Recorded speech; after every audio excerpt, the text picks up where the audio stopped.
A very warm welcome to all of you over a very profound platform that is Large Academy. So, my dear aspirants and students, this is your teacher advocate Samuel Learning. Uh, my dear aspirants and students, आज जो हम video आपके लिए लाए हुए हैं तो mostly that is one of the most important and one of the most burning topic. वो आप लोगों को पता चल गया होगा। वो टॉपिक हमारा जो है सस्टेनेबल डेवलपमेंट है।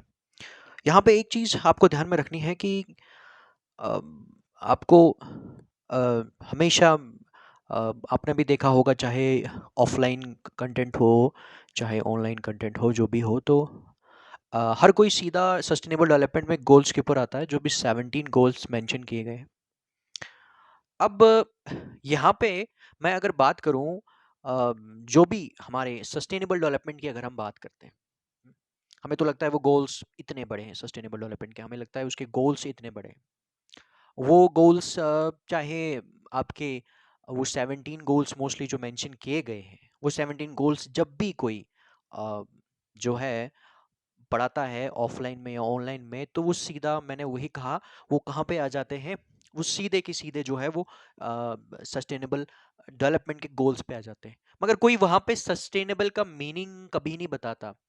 मैंने वही कहा, गोल कोई भी हो, आप गोल फर्स्ट हो, गोल सेकंड हो, गोल थर्ड हो, गोल फोर्थ हो, फिफ्थ हो, सिक्स्थ हो, कोई भी गोल हो, जितने भी 17 गोल्स है, कोई भी वहाँ पे सस्टेनेबल का मीनिंग नहीं बताता आपको।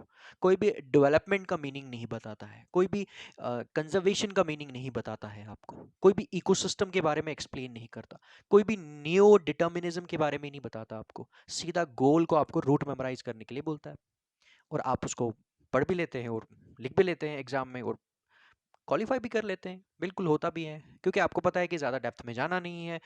एसएसबी का एग्ज़ाम है। अब पीएससी वाले को अगर आता है तो उसको तो थोड़ा डेप्थ में जाना पड़ेगा।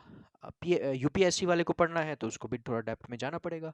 सो उन्हीं बच्चों के लिए मेरा ये कंटेंट है कि सस्टेनेबल डेवलपमेंट के ऊपर आने से पहले, गोल्स के आने से पहले, ये जो गोल्स हैं, इन इनको पढ़ाने से पहले, इन गोल्स को पढ़ाने से पहले मैं आपको बताऊंगा कि एक्चुअली सारी कहानी क्या है। मैंने वही कहा आपको कि इवन की जो आपको गोल्स पढ़ाए गए हैं अभी तक, जो भी गोल्स हैं, ठीक है, वो गोल्स भी पूरी तरह से नहीं पढ़ाए गए हैं। गोल फर्स्ट की अगर मैं बात करूं या गोल सेकंड की अगर बात मैं करूं, तो फर्स्ट और जो सेकंड गोल है हमारे, अगर हम देखें, उसके ऊपर भी उन्होंने थोड़ा इजी टॉपिक्स आते हैं, तो बता तो दे दिया है उन्होंने, मगर उसको रिलेट नहीं किया है इसके साथ कि सस्टेनेबल डेवलपमेंट के गोल्स एक्चुअली जो है उस क्यों बनाए गए हैं, इनकी जरूरत क्यों आई। ये कोई नहीं आपको समझाता है, कभी ना कोई समझाएगा आपको यहाँ पे। कि मैंने वही कहा कि चाहे वो गोल आपका थर्ड गोल हो, या आपका वो फोर्थ गोल हो, या फिफ्थ गोल हो, ठीक है, जितने भी गोल्स हैं 17 के अंदर, तो वो तो आपको पढ़ा रहे हैं, मगर वो आपको कभी ये चीज नहीं समझा पाते कि ये गोल्स क्यों है।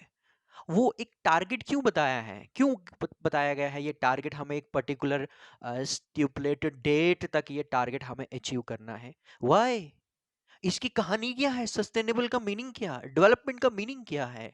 इवन कि सस्टेनेबल का मीनिंग भी अगर बता दें आपको, वो उतना पीछे नहीं ले जाते हैं आपको कि जहां पे वो आपको नियो डिटर्मिनिज्म के बारे में बताएं, जहां पे आपको वो चीज ये समझा पाए कि एक्चुअली नियो डिटर्मिनिज्म है क्या। सो इसी के लिए ये वीडियो जो मैं है आपके लिए लाया हुआ हूँ, इसी के लिए ये टॉपिक मैं कवर करूँगा। अब इस टॉपिक में कितना टाइम लगेगा मैं नहीं जानता। इसके बाद 2 वीडियोस बनेंगी, 3 बनेंगी, 4 बनेंगी, और मैं नहीं जानता कितनी वीडियोस बनेंगी, मगर आपके लिए बहुत अप्रोप्रिएट कंटेंट बनेगा। सो मैं इस वीडियो में स्टार्ट से पढ़ाऊंगा पहले, फिर एक एक करके हमारी चाहे सेकंड वीडियो आएगी वो, या थर्ड आएगी या फोर्थ आएगी, जो भी वीडियो आएगी उसमें फिर एक एक करके गोल्स को एक्सप्लेन करूंगा, और उन गोल्स को एक्सप्लेन करने के बाद मैं रिलेट करूंगा इसके साथ।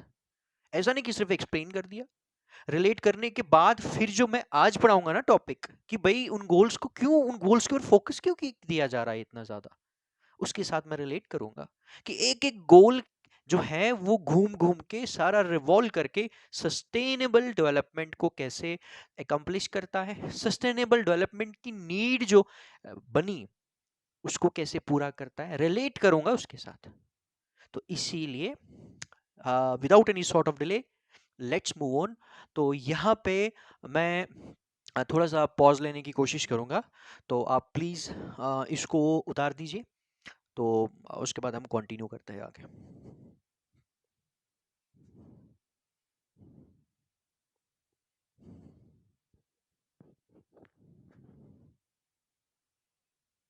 Okay, so let's move, start करते हैं हम। देखिए यहाँ पे हम सभी जानते हैं कि एक्चुअली क्या हुआ था। एक एक रिपोर्ट थी, अ, उस रिपोर्ट को जो है पब्लिश किया गया इस पर्टिकुलर डेट को, ठीक है। अब जब इस उस रिपोर्ट को इस पर्टिकुलर डेट को यूएनओ ने पब्लिश कर दिया, और मेन जो है उसी टाइम में ये जो सस्टेनेबल डेवलपमेंट वाला जो कंसेप्ट है उसी टाइम में ज़्यादा, उससे पहले भी ऐसा नहीं था कि 1987 से पहले जो है कोई बात नहीं की गई थी सस्टेनेबल डेवलपमेंट के ऊपर जो है 1987 से पहले भी बात की गई थी, ठीक है। अब यहाँ पे इसमें जो कहा गया था, इसमें जो मेंशन किया गया था किसके बारे में, सस्टेनेबल डेवलपमेंट के बारे में, वो बड़ा इंपॉर्टेंट है। आपने उसी को समझना है यहाँ पे, ठीक है।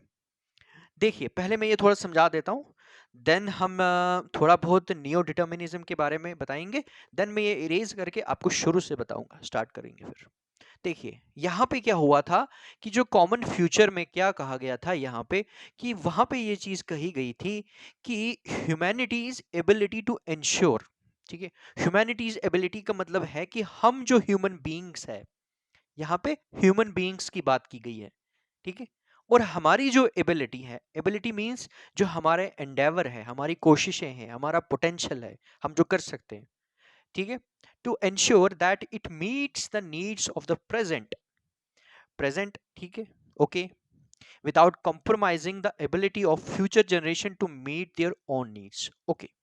इट मींस अगर इसको हम समरी इसका निकालें, इसमें ये कहा जाता है कि प्रेजेंट जो नीड्स है, प्रेजेंट नीड्स किसकी, हमारी प्रेजेंट जनरेशन की, मतलब हमारी, ठीक है, वर्सेस जो फ्यूचर नीड्स होंगी, फ्यूचर नीड्स किसकी होंगी, फ्यूचर नीड्स होंगी ऑब्वियस, फ्यूचर जो है फोर्थ कमिंग जनरेशन होगी उसकी।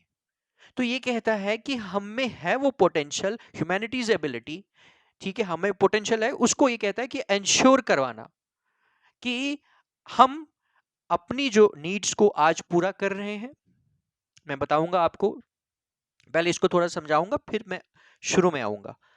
नीड्स हमारी पूरी हो रही है बिल्कुल, जो भी हमारी डिजायर्स है, हमारी नीड्स है, हमारी प्रैग्मेटिकल नीड्स है, हमारी एम्फेरिकल नीड्स है, जो भी हमारी नीड्स है, ठीक है, किसको लेकर, रिसोर्सेज को लेकर, ठीक है, रिसोर्सेज को लेकर, ओके। अब ये कहता है कॉम्प्रोमाइज नहीं करना है हमने, कि ऐसा नहीं कि हम सिर्फ अपने ही नीड्स के बारे में सोचें और फ्यूचर आने वाली जो फोर्थ कमिंग जनरेशन है उनकी नीड्स के बारे में ना सोचें, बिल्कुल। कहता है ऐसा नहीं करना है, ये इंश्योर हो जाए कि हमें क्या करना है, हमें कॉम्प्रोमाइज नहीं करना है, compromising the ability of future generation to meet their own own needs. देखिए, अब देखिए जो हमारी आने वाली फ्यूचर जनरेशन होगी वो तो खुद को खुद ही संभालेंगी ना, ठीक है। बट देखिए वो खुद को तो तभी संभालेंगी जब प्रेजेंट से कुछ उनके लिए रहा होगा, जब प्रेजेंट से उनके लिए कुछ रहा होगा। प्रेजेंट का मतलब यहाँ आ गया कि जब फ्यूचर में यहाँ पे जनरेशन्स होंगी तो हम तो उनके लिए पास्ट बन जाएंगे ना। तो हमने जो लेगेसी उनके लिए रखा होगा, हमने जो उनके लिए चीजें छोड़ी होंगी, उसी को वो क्या करेंगे, उसी के ऊपर अपनी एबिलिटी वो शो करेंगे, और उसी से क्या होगा, उसी से जो है आप कह सकते हो कि अपनी नीड्स को पूरा करेंगे। इसका मतलब ये है कि ज्यादा एम्फेसिस किसके ऊपर जाना चाहिए, प्रेजेंट हमारे ऊपर। हम जो रिसोर्सेज को यूटिलाइज कर रहे हैं, हम जो रिसोर्सेज को इस्तेमाल कर रहे हैं, उनका यूज कर रहे हैं, ठीक है, तो इसके ऊपर ज्यादा ध्यान होना चाहिए। क्योंकि जब इसके ऊपर ज्यादा ध्यान दिया जाएगा, जो प्रेजेंटली हम अपनी नीड्स पूरी कर रहे हैं इन पर्टिकुलर रिसोर्सेज से, ठीक है, तो वहां पे क्या होगा कि कुछ हद तक हम अपने आने वाली जनरेशन के लिए भी कुछ ना कुछ छोड़ के जाएंगे, कुछ ना कुछ जो है हम उनको भी देंगे, और वो सफर नहीं करेंगे, ठीक है। एक in a very simple way I am just interpreting this very saying. ठीक है, अब मैं डिटेल में इसको समझाऊंगा, क्योंकि जब आप ये समझ गए ना, जब आप ये समझ गए ना, समझो ये सस्टेनेबल डेवलपमेंट क्या, आप तो महारथी बन जाएंगे कि भाई इसके जो गोल्स है वो 17 गोल्स है। मैंने वही कहा कि कहा किया क्या जा रहा है यहाँ पे, कि भाई जो वहां पे लिखा है ना वही कॉपी पेस्ट करके आपको बताया जा रहा है। किसी को पूछ लें आप कि भाई ये गोल्स क्यों बनाए हैं, और ये गोल्स कैसे रिलेट करते हैं सस्टेनेबिलिटी के साथ, क्या सस्टेनेबिलिटी और डेवलपमेंट एक है, अलग अलग है? डेवलपमेंट एक्चुअली क्या है, तो वो थोड़ा बहुत तो शायद बता देंगे बट एग्जैक्ट नहीं बता पाएंगे। ठीक है, देखिए हमेशा मैंने एक चीज यहाँ पे देखी कि whenever we talk about GS general studies, तो हर किसी को ये लगता है कि कोई भी उठ के बुक लाई और जीएस गुरु बन जाता है। ठीक है, ये ये फैक्ट है, दिस इज द फैक्ट। देखिए जीएस आप का मीनिंग पहले समझिए आप। जीएस का मतलब यह है जनरल स्टडीज। जनरल स्टडीज का मतलब यह है कि उनमें जो आप पढ़ा रहे हैं, चाहे आप कोई पर्टिकुलर टॉपिक पढ़ा रहे हैं, उसमें आपका खुद का बैकग्राउंड पहले होना चाहिए, आपको उसमें पूरा बेसिक्स होना चाहिए, फिर आप डिलीवर करेंगे। सो यहाँ पे मेरे कहने का मतलब है कि बार बार मैं इस चीज के ऊपर आऊंगा कि अप्रोप्रिएट कंटेंट। सो यहाँ पे मैं अब स्टार्ट करता हूं, इसको रेज कर दूंगा। अब हम शुरू से शुरुआत करेंगे। ठीक है,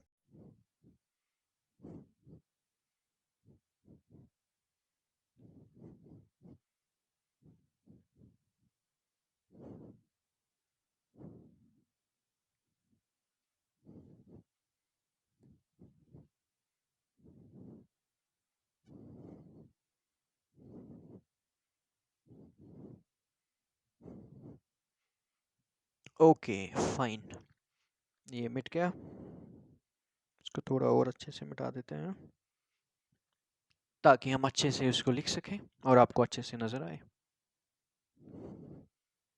ओके, सो स्टार्ट करते हैं।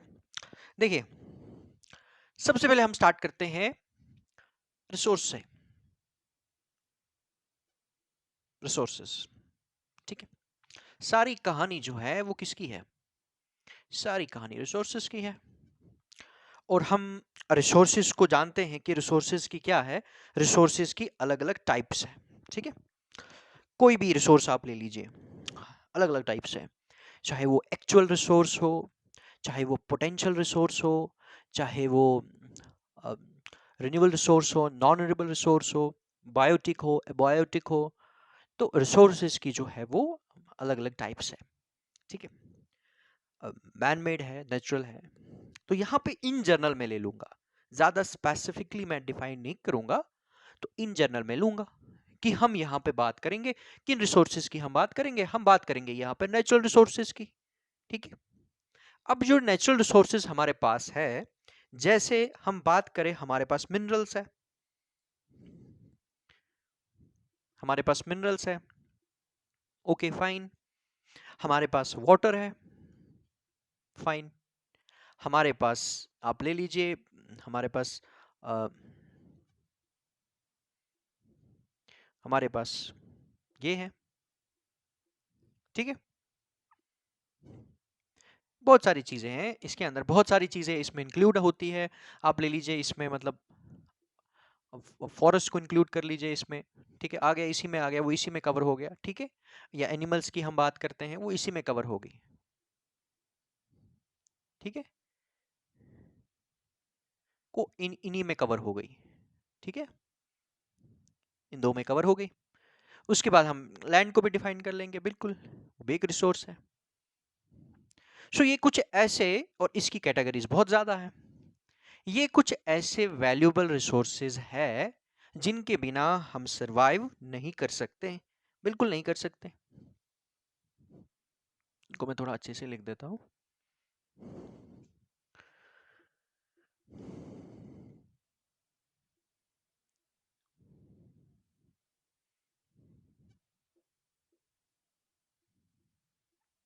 देखिए, ठीक है, हमें समझ आ गया।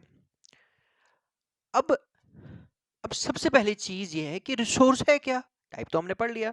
सिंपल लैंग्वेज में आप कैसे डिफाइन करेंगे रिसोर्स को? सिंपल लैंग्वेज में आप रिसोर्स को डिफाइन ऐसे करेंगे कि जिसमें यूटिलिटी है,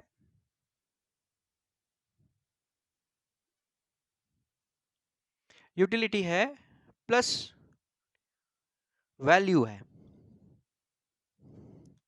अगर कहीं पे कोई स्पेलिंग मिस्टेक होगा सो प्लीज एडजस्ट कर लीजिएगा, दीज आर माइनर थिंग्स।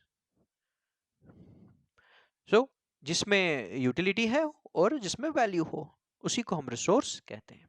ठीक है, यूटिलिटी का मतलब है हम उसको यूज कर सकते हैं, हम उसको कंज्यूम कर सकते हैं, हम उसको इस्तेमाल कर सकते हैं, और उसका खुद में एक सिग्निफिकेंस है, इंपॉर्टेंस है, वो खुद में एक वैल्यू रखता है। ठीक है, हमें समझ आ गया। और इनमें, इन सभी में क्या है, वैल्यू है, बहुत ज्यादा वैल्यू है इन सब की। और दूसरा ये है कि इनको हम यूटिलाइज भी करते हैं, तो इसलिए ये रिसोर्सेज में इन्यूमरेट किए जाते हैं। ओके फाइन, ठीक है। अब यहां पे क्वेश्चन ये राइज होता है कि हम एग्जाम्पल ले लें कि अर्थ है, ठीक है। अब जो अर्थ है वो तो वैसे का वैसे ही रहेगा, रिसोर्सेज जो उसके हैं वो उतने ही लेंगे, ठीक है। अब आया ह्यूमन बीइंग।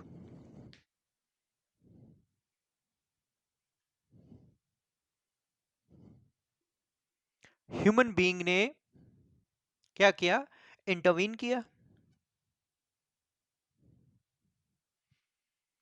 और अर्थ को एज अ होम ट्रीट किया। बिल्कुल, अर्थ उसके लिए एक होम है, और उस होम में वो इन रिसोर्सेज को यूटिलाइज कर रहा है, इस्तेमाल कर रहा है। इसका मतलब ये है कि वो पहले भी यहां पे रहता था, इन रिसोर्सेज को यूटिलाइज करता था, इसको अपना होम कंसिडर करता था, और आज भी कर रहा है। इसका मतलब ये है कि इसको हम क्या कहते हैं, इसको हम कहते हैं नियो डिटर्मिनिज्म। कोई नहीं बताएगा आपको ये चीजें, मैंने वही कहा ना कि यहाँ पे क्या किया जा रहा है कि यहाँ पे लड्डू दिए जा रहे हैं, हैं? और अप्रोप्रिएट कंटेंट कहीं दूर दूर से नजर नहीं आ रहा। ठीक है, मेरी कोशिश ये है कि जो भी मैं आपको पढ़ाऊं वो आपको मैं ऐसा पढ़ाऊं कि आप हमेशा याद रखें कि सर ने पढ़ाया था, मजा भी आया बहुत पढ़ने में, और बेसिक्स भी हमारे क्लियर हुए।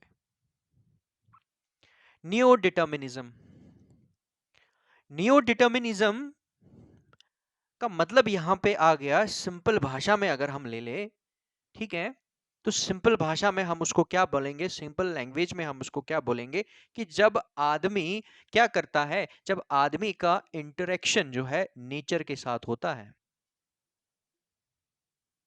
मतलब ह्यूमन बीइंग वर्सेस अर्थ आ गया जो हमारा, नेचर आ गया जो हमारा, जो हमें ये चीजें दे रहा है।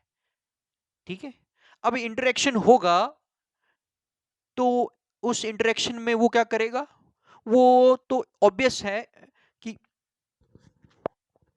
सॉरी इनको यूटिलाइज करेगा ही करेगा, भाई उसने सरवाइव करना है ना। तो यहां पे क्या होता है कि नेचर तो वैसे का वैसे ही रहेगा ना। हम कहीं पे देखते हैं कहीं पे टोपोग्राफी है, तो उस टोपोग्राफी के अकॉर्डिंग ही हमें रहना है।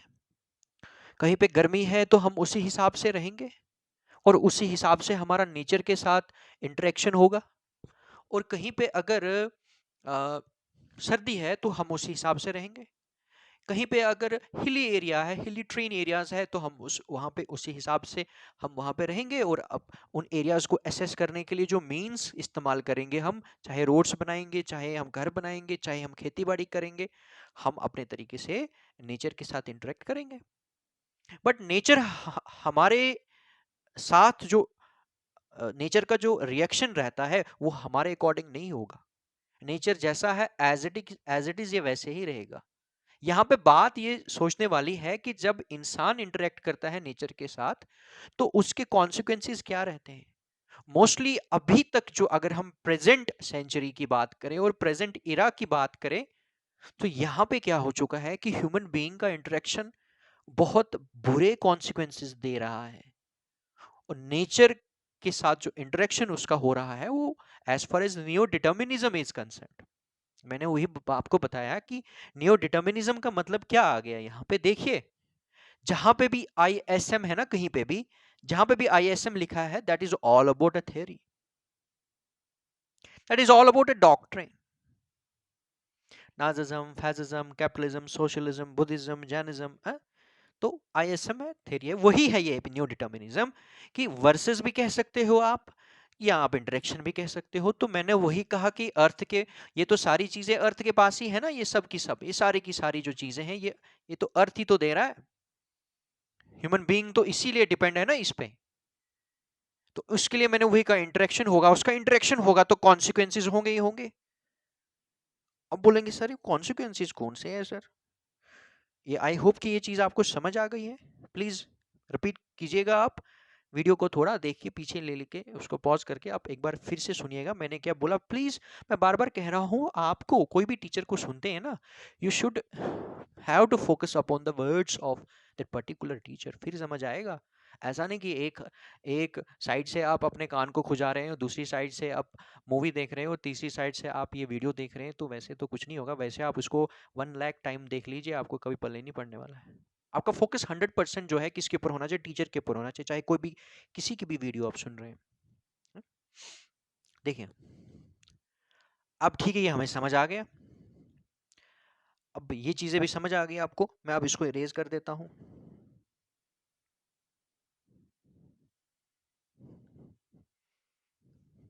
देखिए अब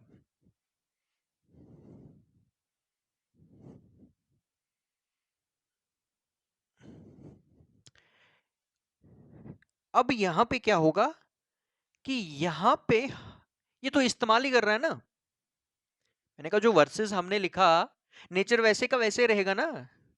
अगर कहीं पे पहाड़ी एरिया है, ठीक है, तो अब हमारे अकॉर्डिंग थोड़ी वो प्लेन हो जाएगा। या कहीं पे कोई बहुत ज्यादा सर्दी है, ठीक है, तो बहुत ज्यादा एक्सट्रीम कोल्ड है, एक्सट्रीम क्लाइमेटिकल कंडीशन है, तो हमारे कन्वीनियंस के हिसाब से थोड़ी वो चेंज हो जाएगा कि भाई हमारे हिसाब से एडजस्ट होगा। नहीं, हमें खुद ही उसके साथ एडजस्ट करना है खुद को। हमने एसीज लगाना शुरू कर दिया, इलेक्ट्रिसिटी को जनरेट किया ताकि सर्दी से बचें। बहुत सारी चीज़ें की, इंडस्ट्रीज बनाई ताकि हम गारमेंट्स बना सकें। बहुत सारी चीज़ें हम अपने आराम के लिए कर रहे हैं। रोड्स बनाए, रोड्स के ऊपर गाड़ियाँ दौड़ाई हमने, और गाड़ियों को मैन्युफैक्चर करने के लिए फैक्ट्री बनाई हमने, ठीक है। तो कहने का मेरा मतलब ये है कि ये सब हम किसके लिए कर रहे हैं? अपनी डिजायर्स को पूरा करने के लिए नेचर को यूटिलाइज कर रहे हैं, इस्तेमाल कर रहे हैं। अब जब नेचर को इस्तेमाल कर रहे हैं, नेचर वैसे का वैसा ही है, नेचर का डोमिनेंस फिर भी ह्यूमन बीइंग के ऊपर है। इस इंटरेक्शन में नेचर का ही डोमिनेंस है। कैसे? अभी बताता हूं मैं आपको। अब देखिए यहां पे एक चीज समझने वाली है, वो ये है कि जब भी हम जियो पढ़ते हैं और रिसोर्सेज को पढ़ते हैं, वहां पे आता है एक्सप्लॉयटेशन। मेरी बात ध्यान से सुनिएगा। एक्सप्लॉयटेशन दूसरा होता है ओवर एक्सप्लॉयटेशन। यूज कभी नहीं आता, और कुछ महापुरुष रिसोर्सेज के लिए यूज वर्ड कभी इस्तेमाल कर देते हैं। मुझे ज्योग्राफी पढ़ाते हुए भी 13 साल हो गए, 13 12 13 साल हो गए। ऐसा ना कि नहीं कि आज मैंने ये टॉपिक देखा और पढ़ाना स्टार्ट कर दिया, नो नेवर। ठीक है, मैंने पहले कहा था कि मैं जो भी टॉपिक्स आपको पढ़ाऊंगा उनमें मेरा खुद का, या तो मेरे खुद के वो एकेडमिक में रहे होंगे, डिग्री में जो मैं मेरा है BA LLB 5 इयर्स का, उसमें रहे होंगे, और मेरा सिर्फ एक ही सब्जेक्ट है जो मेरा कभी एकेडमिक में नहीं रहा, मगर उसको भी मैंने अपने 13 साल अपने एक्सपीरियंस में सेल्फ स्टडी के थ्रू दिया। सिर्फ एक ही सब्जेक्ट है, बाकी मेरे बैकग्राउंड रहे हैं और मैंने उनको 12 13 साल में पढ़ाया हुआ भी है। और एक ही सब्जेक्ट है, वो है फिलोसफी सब्जेक्ट, जो मेरे एकेडमिक और डिग्री में कभी इन्यूमरेट नहीं था, एज अ सब्जेक्ट नहीं था कभी, मगर उसमें भी मैंने 12 13 साल दिए हुए हैं। ठीक है, सो मेरे कहने का मतलब है, मैं मेरी हमेशा कोशिश ये रहती है कि मैं अपने सब्जेक्ट के साथ जस्टिस कर सकूं, क्योंकि मैं अपने सब्जेक्ट के साथ जब सब जस्टिस करूंगा ना, तो ये समझो कि वो मेरा कंटेंट क्वालिटेटिव होगा, और वो क्वालिटेटिव आपको जब जाएगा ना, तब मेरा जो टास्क है ना बीइंग अ टीचर कंप्लीट होगा। ठीक है, अब यहाँ पे हमने देखना है कि जो एक्सप्लॉइटेशन है और ओवर एक्सप्लॉइटेशन है, इसको समझना है हमने। यूज वर्ड नहीं होता है कभी भी रिसोर्सेज के साथ, ठीक है। अब बोलेंगे सर ये क्या बात बोल दी आपने, यूज तो हम करते हैं। अरे सोचने वाली बात है कि जितने भी रिसोर्सेज आपके पास है, अगर आप लॉजिकली सोचेंगे, जिन एनिमल्स को हम, जिनका मीट हम लेते हैं या उनके प्रोडक्ट्स हम लेते हैं या प्लांट्स को हम यूटिलाइज करते हैं, वो तो नेचुरली खुद के लिए ग्रो कर रहा है ना। प्लांट को तो ये चीज पता ही नहीं है ना कि ह्यूमन उसके ऊपर, ह्यूमन का उसके ऊपर कितना ज्यादा दारोमदार है। फॉरेस्ट नेचुरली ग्रो कर रहा है, वहां पे एक बनाया हुआ एक एस्टैब्लिश्ड इकोसिस्टम हम देखते हैं। एक एनिमल किंगडम है, प्लांट किंगडम है। तो लॉजिकली देखें तो वो तो खुद ही नेचुरली ग्रो कर रहे हैं जैसे हम लोग हैं, साइंटिफिकली देखें, ठीक है। तो अगर वो चीज हम देखें, ये तो हमें तो हम सभी जानते हैं कि वो हमारे लिए ही है, ह्यूमंस के लिए ही है, ठीक है। बट ग्रो तो नेचुरली कर रहे हैं ना वो चीज। उन रिसोर्सेज को तो वो चीज पता नहीं है ना, कि अगर सपोज कीजिए एक प्लांट ग्रो करता है, उड़ता है, उगता है, उगता है, बड़ा हो जाता है, एक आम का पेड़ बनता है, फिर हम उसको खाते हैं, या कहीं पे बाकी चीजें आ गई। तो कहने का मेरा मतलब ये है कि वो तो नेचुरली खुद के लिए उग रहा है ना, अपना उसका एक खुद का एक फिनोमिना है, नेचुरल फिनोमिना। आप ले लीजिए हनी को ही ले लीजिए आप, हनी जो शहद की जो मक्खियां हैं जो अपने लिए बनाती है, मगर उसमें हम लोग उसका शेयर ले लेते हैं। मेरे कहने का मतलब यहाँ पे ये है कि यूज तो तब है ना कि आपने बिस्किट बनाए, तो बिस्किट तो ऐसा तो नहीं है कि नेचुरली बना और वो ऐसे ही बन गया। वो तो इसलिए है कि उस इसी पर्पज के लिए बना है कि वो हम खा सकें। वहां पे हम यूज को लगाते हैं, वहां पे हम उसका यूटिलाइजेशन लगाते हैं। बट जो जो जो बाकी चीजें हैं, वो अगर हम ऐसे देखें, लॉजिकली देखें, नॉट नॉट फ्रॉम मेटाफिजिक्स, जो है मेटाफिजिक्स फ्रेम ऑफ रेफरेंस से उसको नहीं देखें, हम उसको साइंटिफिकली भी नहीं देखें, लॉजिकली एक जनरल पर्सपेक्टिव से हम देखें, तो हम कहेंगे भाई एनिमल्स हैं, बाकी है, तो वो तो खुद के सर्वाइवल के लिए उग रहे हैं, फैल रहे हैं, बढ़ रहे हैं, फूल रहे हैं, ठीक है। जो भी प्लांट किंगडम है, एनिमल किंगडम है। बट वहां ह्यूमन क्या कर रहा है, ह्यूमन जो है इकोसिस्टम में, फूड चेन में सबसे जो है एक सिग्निफिकेंट उसका एक जो है एक मकाम है, स्टेज है उसका। तो वहां वो क्या कर रहा है, वहां वो, अब वो तो हमें पता है, ये तो समझ आ जाती है बाद में कि भाई हम हमारे लिए है वो चीजें, ठीक है। सो वहां पे एक्सप्लॉइटेशन ही आएगी, यूज नहीं आएगा। हाँ? हम नेचर को, नेचर रिसोर्सेज को एक्सप्लॉइट ही करते हैं। यहाँ पे एक्सप्लॉइट वो पॉजिटिव वाला है, नेगेटिव वाला नहीं है। नेगेटिव वाला कब बनता है, जब वो ओवर हो जाता है। Are you getting me? क्योंकि अगर एक्सप्लॉइटेशन नेगेटिव होता तो ओवर क्यों लगाते, फिर दूसरी टर्म क्यों बनती ओवर एक्सप्लॉइटेशन, तो फिर कोई वर्ड होना ही नहीं चाहिए ना। तो ये जो एक्सप्लॉइटेशन है, ये पॉजिटिव की बात है कि भाई ठीक है, नेचर अपने लिए उग रहा है, रिसोर्सेज अपने लिए नेचुरली बन रहे हैं या जो भी चीजें हैं, मगर हम उनको अपने बेनिफिट के लिए इस्तेमाल करते हैं, अपने सर्वाइवल के लिए इस्तेमाल करते हैं, ठीक है। तो इसका मतलब है एक्सप्लॉइटेशन वहां ले लीजिए आप, वहां यूज वर्ड नहीं होगा। और ओवर एक्सप्लॉइटेशन आता है जब इस एक्सप्लॉइटेशन की ये वो क्या बोलेंगे हम, उसकी मैक्सिमाइजेशन हो जाती है, जब वो मैक्सिमम एक्सटेंट पे चला जाता है, तो वहां पे जब हम उसको नेगेटिव तरीके से ले लेते हैं, तो वो ओवर हो जाता, ओवर एक्सप्लॉइटेशन। ठीक है, आप प्लांट्स को ले लीजिए, एनिमल्स पे भी आप डिपेंड है, ठीक है, मानते हैं, क्योंकि फूड चेन है, जरूरी है।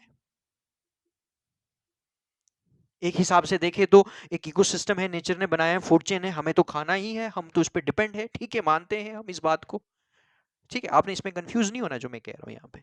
बट यहाँ पे आपने एक चीज को ध्यान में रखना है कि वो एक्सप्लॉइट ही, मैं इसलिए कहा, इसलिए एक्सप्लॉइट वर्ड लगा है यहाँ पे, इसमें ज्यादा नहीं जाना है आपने, कोई ज्यादा कोई डिस्कशन में नहीं घुसना है आपने। अब ओवर कब होता है, ओवर होता है जब हम बिल्कुल उसकी हद खत्म कर देते हैं। अब बोलेंगे सर कैसे, हद कैसे खत्म होती है, वो हमें बताइए। देखिए,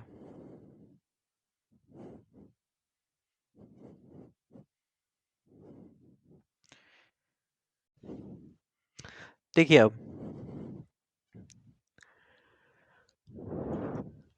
हमारे पास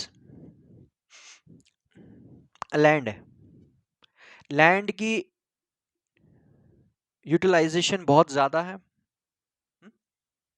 हमारे पास वाटर है तो वाटर की यूटिलाइजेशन बहुत ज्यादा है, ठीक है।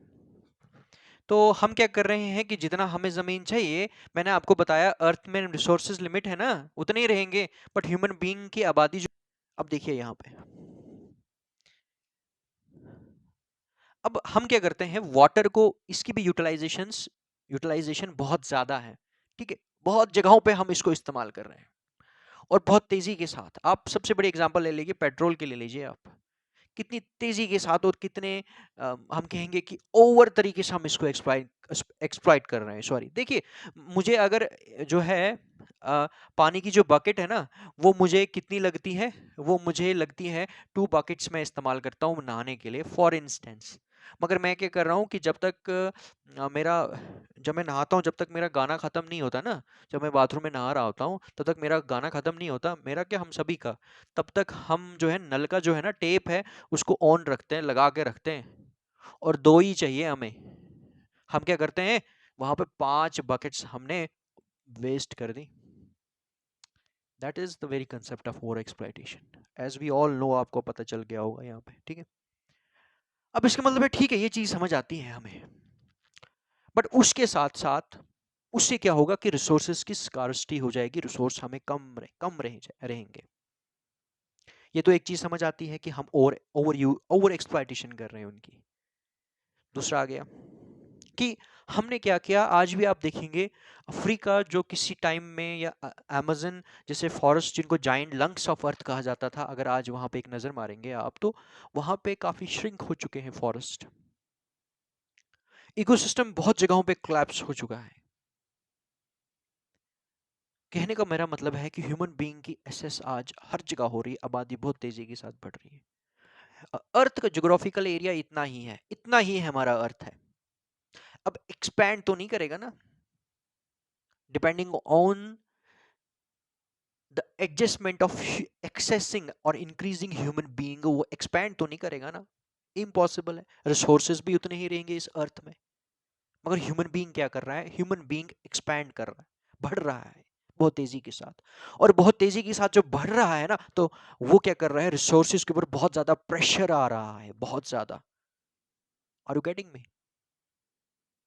अब देखिए, हमने देखा कि जहां पे रोड्स की एसेस नहीं है, हमने रोड्स बनाए, वहां पे हर जगह हमने रोड्स बनाए।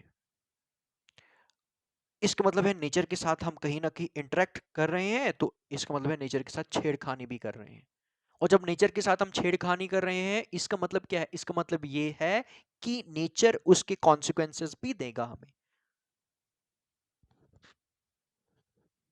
सॉरी, कहने का मेरा मतलब यहां पे ये है कि नेचर तो एज इट इज रहेगा ना।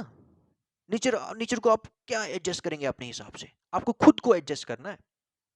और जब आप खुद को एडजस्ट करेंगे तो नेचर ही हावी होगा आपके ऊपर। जब कॉन्सिक्वेंसेस बढ़ जाएंगे तो लैंडस्लाइड्स होंगी, कॉन्सिक्वेंसेस नहीं, सॉरी, जब इंटरेक्शन हमारा ज्यादा बढ़ जाएगा और एक्सप्लॉइटेशन बढ़ जाएगा, तो कॉन्सिक्वेंसेस क्या रहेंगे, लैंडस्लाइड रहेगा, वाटर कंटेमिनेशन रहेगा, ग्लोबल वार्मिंग रहेगी, आएगी। ये चीजें ध्यान से सुनिएगा मेरी बात, ग्लोबल वार्मिंग जैसी चीजें आएंगी, वाटर कंटेमिनेशन होगा, डिग्रेडेशन ऑफ नेचुरल रिसोर्सेज होगा, एयर भी हमारा डिग्रेड हो चुका है, इकोसिस्टम हमारा, फूड चेन हमारा जो है वो इम्बैलेंस क्रिएट कर रहा है। अब फूड चेन की इंपॉर्टेंस को समझिए, आज ध्यान से सुनिए आप, मैं अब ज्यादा डेप्थ में नहीं जाऊंगा, जस्ट क्योंकि हमारा टॉपिक ये है। तो देखिए क्या मजा आएगा आपको सस्टेनेबल डेवलपमेंट में, फिर गोल्स भी आप एक्सप्लेन कर पाएंगे। फिर चाहे आप यूपीएससी का एग्जाम दे दे, चाहे केएस का एग्जाम दे दे, आपको कोई रोक नहीं पाएगा। मगर हाँ, सिर्फ आप कॉपी पेस्ट करके वो 17 गोल्स एक्सप्लेन करके ला देंगे, उसको एक्सप्लेन कर देंगे जो है, तब भी कोई आपको हरा नहीं सकता। क्यों हरा के इस नहीं सकता, क्योंकि आप लूजर्स में आएंगे तब। तो इसीलिए प्लीज ऐसा ना करें, खुद को लूजर्स में इन्यूमरेट ना करें, डेप्थ में जाने की कोशिश कीजिए, हर एक कॉन्सेप्ट को डेप्थ में जानने की कोशिश कीजिए। तो अपने आसपास आप जो भी चीजें ले लेते हैं, आज हम क्यों ऐसा कर रहे हैं कि हम अल्टरनेट रिसोर्सेज की ओर स्विच कर रहे हैं। सोलर एनर्जी के ऊपर डिपेंडेंस हमारा बढ़ रहा है, पेट्रोल देखिए कि कितनी तेजी के साथ, जितनी तेजी के साथ वो बनता है ना, उतनी तेजी ये जो है, सॉरी, जितनी तेजी के साथ उसको कंज्यूम कर रहे हैं ना, उतनी तेजी के साथ वो प्रोड्यूस नहीं हो रहा, बनता नहीं उतनी तेजी के साथ। लिमिट है ना, हर एक चीज की लिमिट है। सो मेरे कहने का मतलब ये है कि यहाँ पे क्या हो रहा है, ह्यूमन बीइंग जो है काफी ग्रीडी हो चुका है। और ये आज की बात नहीं है, बहुत पहले की बात है, बहुत पहले से ये चला आ रहा है, जब से इंसान इस दुनिया में आया। सो यहाँ पे वही है, that is the very concept of Jio determinism. अब यहाँ पे एक चीज आपने ध्यान में रखनी है, वो चीज क्या है? वो चीज ये है कि अब क्या क्या करें फिर? सॉल्यूशन क्या है? ह्यूमन ने तो सरवाइव करना है ना, अर्थ पे तो डिपेंडेंस रहेगा ही रहेगा। Human survival and the dependence upon the earth for natural resources, for utilization of natural resources, or we can say the interaction of human being with its environment, that is actually inevitable. अब क्या करें? हमारे पास एक तरीका है, हम क्या करें? हमारे पास तरीका है भाई, बहुत अच्छे तरीके हैं हमारे पास। सबसे बेस्ट तरीका क्या है? एक ही तरीका है,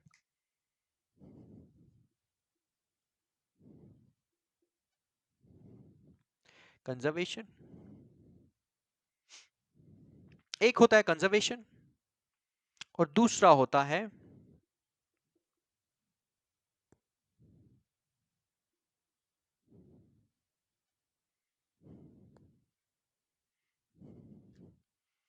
मैनेजमेंट, भी आप बोल सकते हैं साधारण भाषा में। मुझे हिंदी आती नहीं है, सिंपल भाषा में अगर बोले, ठीक है। अब ये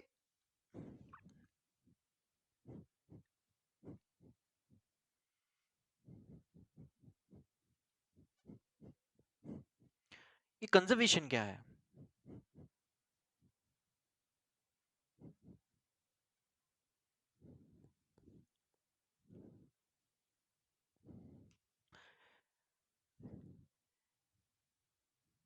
कि भाई अगर इसी तरीके से हमने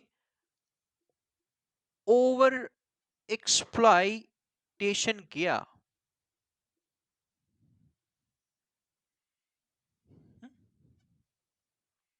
तो हमारी हमारी जो फोर्थ कमिंग जनरेशन्स है, उनके लिए क्या रहेगा? कुछ रहेगा? कुछ भी नहीं रहेगा, नथिंग।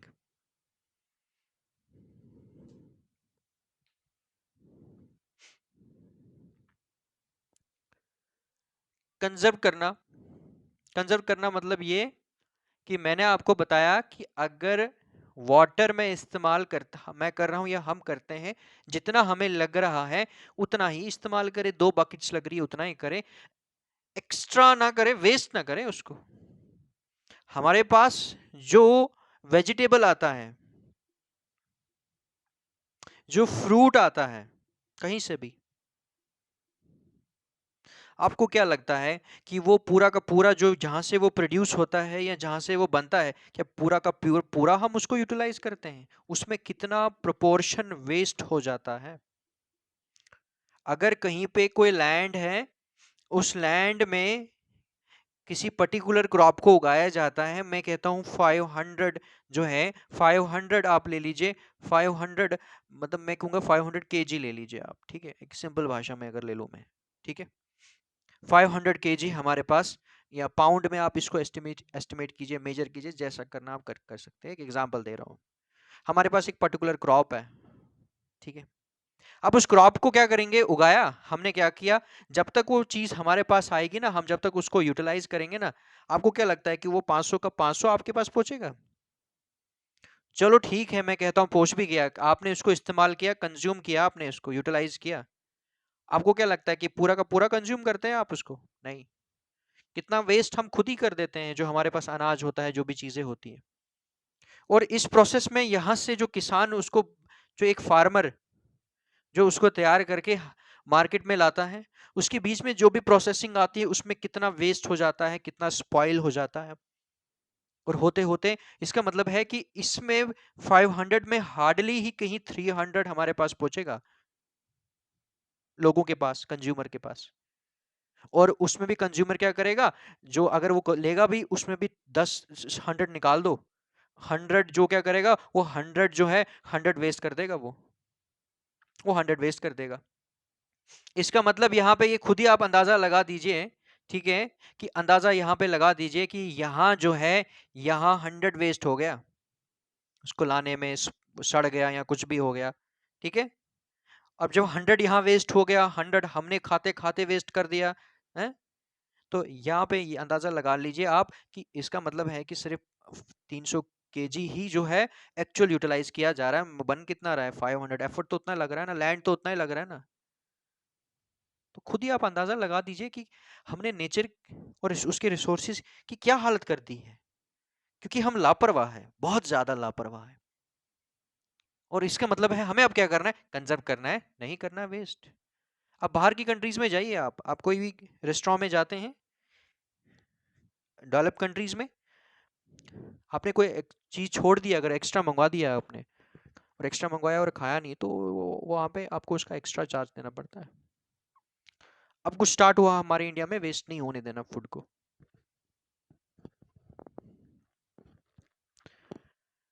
फिर सोचिए आपने, हमारे घरों घरों में कितना खाना वेस्ट हो जाता है, खाने के बाद कितना छोड़ देते हैं, वेस्ट कर देते हैं। होटल्स में जाएंगे, कितना एक्स्ट्रा मंगवाते हैं, छोड़ देते हैं, उठ के चले आते हैं, खा लेते हैं थोड़ा बहुत, कितना वेस्ट हो रहा है। तो कंजर्व करना है, वेस्ट नहीं होने देना है, बचाना है। That is the very concept of conservation. Manage करना है उसको, मैनेज करना है उसको।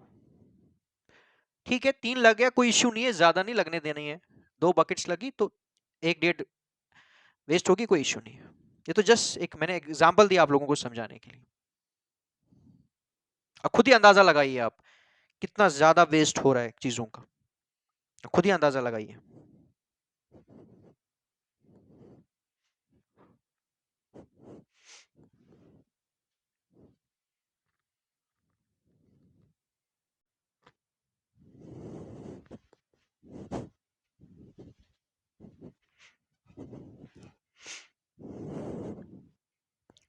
ठीक है, मैंने एक जस्ट एग्जांपल दिया आप लोगों को कि यहाँ पे 100 केजी, मैंने वही कहा कि यहाँ से अगर, ये जस्ट एक एग्जांपल दे रहा हूँ आपको समझाने के लिए, कि अगर यहाँ से एक फार्मर 500 केजी उगाता है, यहाँ से लाता लाता है, हम उसको यूटिलाइज करते हैं, तो इसके बीच में वो 100 केजी वेस्ट हो जाता है हमारे तक पहुंचते पहुंचते।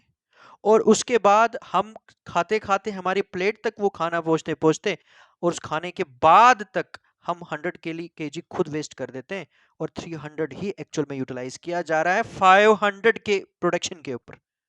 तो ये तो बहुत ज्यादा बुरी गलत बात है। तो कंजर्व करना है, मैंने आपको बताया कंजर्व करना है। यहाँ पे कंजर्वेशन आपको समझ आ गया, इसको मिटा देते हैं, आगे आते हैं। आपको आई होप कि देखिए ये चेन है, ये चेन आपको समझ आनी चाहिए। जब ये चेन आपको समझ आ जाएगी ना, सस्टेनेबल डेवलपमेंट में आप गुरु हो जाएंगे। अब ठीक है, ये बात हमें समझ आ गई। अब हमें बताइए कि सस्टेनेबल क्या है, सस्टेनेबिलिटी एक्चुअली क्या है, मीनिंग क्या है सस्टेनेबिलिटी का। ये तो हमें समझ आ गया ना, बट बहुत सारे महापुरुषों को लगता है कि कंजर्वेशन और sustainability one and the same thing है, बट प्लीज, ये both are two different terms. यहाँ पे आपने एक चीज को ध्यान में रखना है कि सस्टेनेबिलिटी का मतलब यहाँ पे है कि इसको ध्यान में रखिए आप।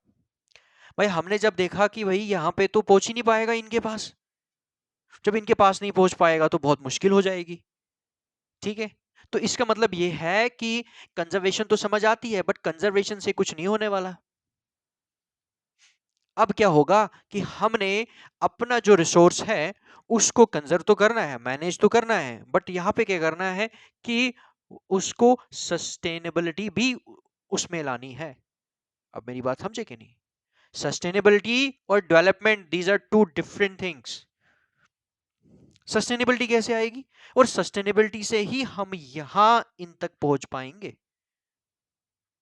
पाएंगे मतलब यहां इन फोर्थ कमिंग जनरेशंस के लिए रिसोर्स जो है हम पहुंचा पाएंगे। Are you getting me? अब देखिए,